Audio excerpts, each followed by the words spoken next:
Good morning students, myself Narendra Pratap Yadav, my YouTube channel Biology with Narendra sir.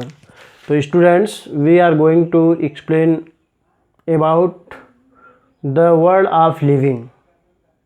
हम word of living unit first पढ़ेंगे, class 10th के students के लिए है biology में। तो बायोलॉजी क्या है पहले ये बता देते हैं, फिर हम बताते हैं कि किस प्रकार से वर्ल्ड ऑफ लिविंग में प्रोसेस होते हैं। तो the branch of science which deals with the study of living thing is known as biology. Father of biology कौन है? एरिस्टोटल। तो फर्स्ट लेसन यूनिट 1 में वर्ल्ड ऑफ लिविंग्स में फर्स्ट लेसन है लाइफ प्रोसेस। तो लाइफ प्रोसेस क्या है, आइए इसका इंट्रोडक्शन करते हैं। लाइफ प्रोसेस में हम आपको बताते हैं कि लिविंग थिंग क्या होते हैं। जब लिविंग थिंग के विषय में आप जान जाएंगे तो लाइफ प्रोसेस क्या होती है आपको पता चलेगा।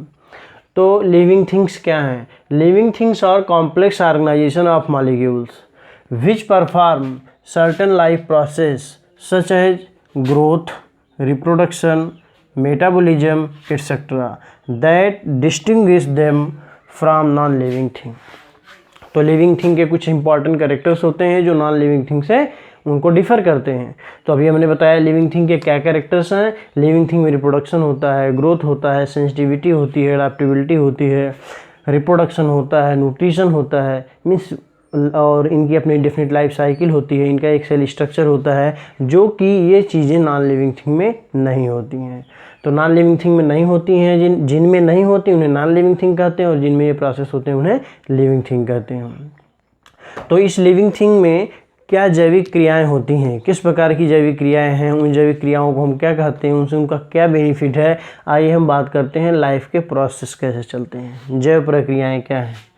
तो जैव प्रक्रियाएँ बहुत सारे टास्क एक साथ यूज होते हैं इसमें, जैसे all those process which together keep the living organisms alive. वे सभी प्रोसेस, वे सभी प्रक्रियाएं जो एक साथ मिलके किसी भी सजीव को जिंदा रखने के लिए ज़रूरी होती हैं and perform the job of body maintenance are called life process. और जीवन को जैविक दशा में बनाए रखने के लिए ये प्रोसेस ज़रूरी होते हैं, इसीलिए इनको हम लाइफ प्रोसेस कहते हैं। The important life process are given below which are needed for livings like nutrition, respiration, transportation, excretion. तो nutrition, respiration, transportation, excretions are the 4 basics. आपको हम बताएंगे लाइफ प्रोसेस में ये जितने भी प्रोसेसेस हैं ये कैसे चलते हैं, इनका क्या काम है, और न्यूट्रिशन कैसे होता है, न्यूट्रिशन के लिए न्यूट्रिएंट्स क्या होते हैं। तो इनकी जानकारी हम आपको आगे देने जा रहे हैं। इसमें आपको बेहतरीन तरीके से जानना होगा कि सबसे पहले न्यूट्रिशन की डिफिनीशन आपको जाननी होगी। जब हम न्यूट्रिशन की डिफिनीशन जान जाएंगे तो न्यूट्रिएंट्स क्या होते हैं इनको भी जान लेंगे। तो न्यूट्रिशन क्या है? ये लाइफ का एक प्रोसेस है। ये क्यों ज़रूरी है? क्योंकि बिना इसके हमें ऊर्जा प्राप्त नहीं होगी। तो ये है न्यूट्रिशन। न्यूट्रिशन, तो न्यूट्रिशन के प्रोसेस को हम क्या कहते हैं? It is defined as the intake of food material. It is defined as the intake of food material,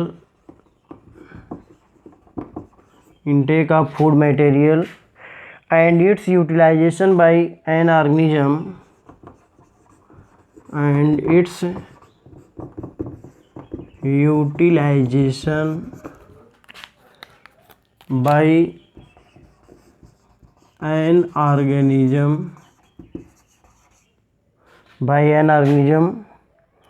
in various biological activities.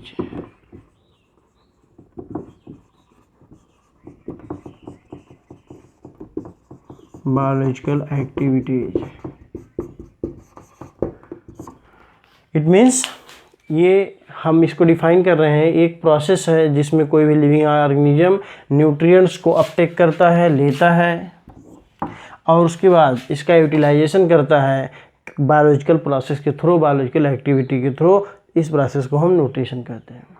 Listen me again, it is defined as the intake of food material and its utilisation by an organism in various biological activities. तो various biological activities क्या है nutrition के? तो nutrition के सब steps में आते हैं। जैसे न्यूट्रिशन की प्रोसेस कंप्लीट करने के लिए इसके 5 सब स्टेप्स होते हैं, लाइक इंजेशन। इसके 5 सब स्टेप्स क्या है न्यूट्रिशन के? नंबर 1 इंजेशन, मीन्स फूड को हम अंतर्ग्रहण करते हैं, भोजन को ग्रहण करते हैं। उसके बाद क्या आता है? डाइजेशन। डाइजेशन में ग्रहण किए गए भोज्य पदार्थ का पाचन होता है। फिर उसके बाद एब्जॉर्प्शन। एब्जॉर्प्शन में फूड को, सॉल्युबल फूड मटेरियल एब्जॉर्ब कर लिए जाते हैं स्मॉल इंटेस्टाइन में। ह्यूमन बींग में स्मॉल इंटेस्टाइन में माइक्रोविलाई के through soluble nutritive materials are absorbed. और नंबर 4 एसिमिलेशन। Assimilation.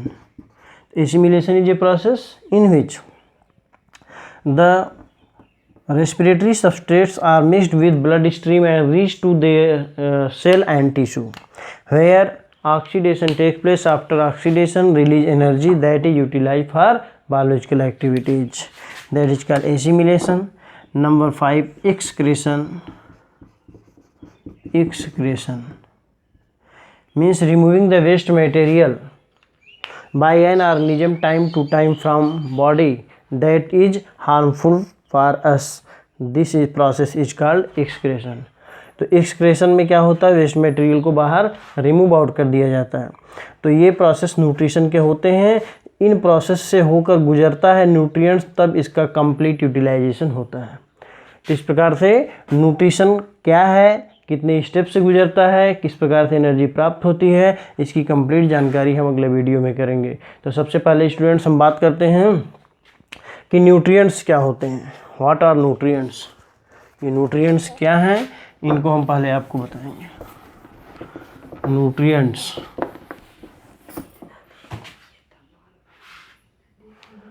ओके।